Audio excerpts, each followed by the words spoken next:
За энэ дээр бүгдээр бодлого бодож харъя. Зураг 13-41-д харуулсан хэлхээнд А. Гүйдлийн үйлчлэгч утга ямар байх вэ? Б. Фазын үнцэг ямар байх вэ гэж асууж байна. За энэ бол бүгдээр энэ дээрээс нэг ийм юм болоод тарчиж болно. Sin omega t яг адилтгаад бичвэл 100 sin 50 t. Омега гэдэг маань 50 радиан секунд юм байна. Гэдгийг энэ дээрээс харчиж болно бүгдээр. Окей. Бас юу харж болох вэ гэхээр V0-ыг буюу хүчтлийн максимум далаацыг харж болно. Тэр маань 100 вольт байна. Гүйдлийн үйлчлэгч утгыг ол гэсэн. Гүйдлийн үйлчлэгч утгыг бий олохын тулд хүчтлийн үйлчлэгч утгыг олж VE тэнцүү V0-ыг хуваах нь язгуурдаар 2 0,707-г үржих нь 100 70.7 вольт гарах нь. Энийг ашиглаад бүгдээрээ гүйдлийнхаа үйлчлэгч утгыг олъё. Тэрийг яаж болох вэ? IE гэдэг бол энэнийхээ үйлчлэгч утгыг за энэ дээр нь бичсэн дээр баг. Уртаа зураас татаад энэнийхээ үйлчлэгч утгыг бүгдээрээ импеданстай хуваагаад болж. Импеданс олох шаардлагатай болж байна. Энэ импедансыг олохын тулд энд байгаа вектор диаграмыг ашиглая. Дээшээ XL тэр нь 25, доошогоо XZ тэр нь 15. Энэ хоёрын ялгуур нь ийшээгээ дээшээгээ нэг вектор гарч ирнэ. Тоон утга нь 25-аас хасах нь 15 буюу энэ дээр бичсэн байгаачлан 10 Ом байна. Идэвхтэй эсэргүүцэл маань 10 Ом. Ингээд импеданс маань хэд гарах вэ гэвэл 10-ийн квадрат нэмэх нь 10-ийн квадрат. Ингээд за энэ дээрээс гарах уу? 10 язгуурдаар 2 гарнаа. Ом. Энийг аваачаад орлуулчих бүгдээрээ. Үйлчлэгч утга.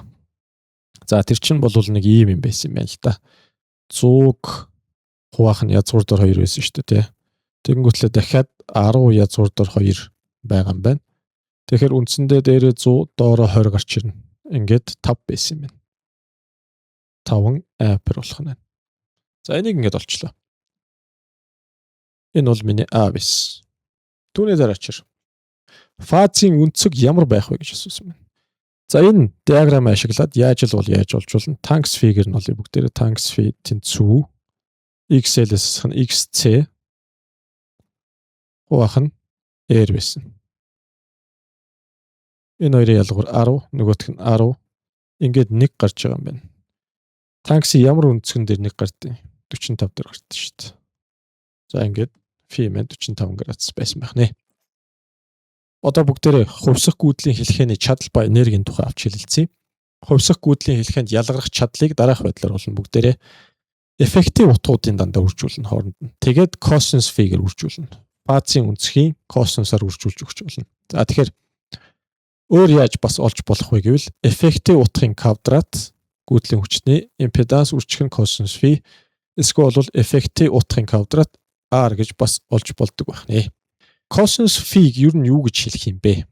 Cos phi гэдгийг энд нэг өөр нэр өгье гэж тохиролцсон байна. Тэрийг юу гэж хэлэх вэ гэвэл чадлын коэффициент гэж хэлье гэсэн байна. Энэ бол чадлын коэффициент байх нь. Коэффициент. Хувьсах гүйдлийн хэлхээнд эсэргүүцлээр ялгарх энерги нь тухайн чадлыгаа T-гээр үржүүлж болно. W тэнцүү PT. Хэрэглээний чадлыг өсгөхдөө хүчтэл гүйдлийн хүч хоёрын фазын ялгарыг аль болох зохистойгоор тохируулах хэрэгтэй. За тэгжээж бүгдээр яах вэ гэхээр хэрэглээний чадлыг өсгөдөг байх. Жишээ 23-ыг хий. Хувьсах гүйдлийн хэлхээнд дэх 100 Ом идэвхтэй эсэргүүцэл дээр ялгарх чадлын хэмжээ 1600 Вт байсан байх. Аха.